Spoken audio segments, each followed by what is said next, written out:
তা আল্লাহ পাক ঘোষণা দিয়েছেন, এই উম্মতের কোনো ব্যক্তি যদি শিরক না করে মারা যায়, এই উম্মতের কোনো ব্যক্তি যদি শিরক না করে মারা যায়, মানুষের সাথে জড়িত কোনো পাপ না থাকে, ইনশাআল্লাহ আল্লাহ পাক তাকে মাফ করে দিবেন। আর এই সূরা নিসার আয়াতটাও এটাই প্রমাণ করছে। আল্লাহ পাক বলছেন, ইন্নাল্লাহা লা ইয়াগফিরু আন ইউশরাকা বিহি, আল্লাহ পাক শিরকের গুনাহ মাফ করেন না, ওয়া ইয়াগফিরু মা দুনা যালিকা লিমান ইয়াশা, এবং এছাড়া যে কোনো পাপ আল্লাহ পাক যাকে ইচ্ছা মাফ করতে পারে। আল্লাহ পাক পরম করুণাময়, অসীম দয়াল।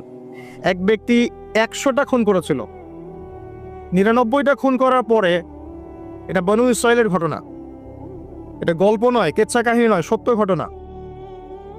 সে তওবার সুযোগ খুঁজছে, তওবা করা যাবে কিনা।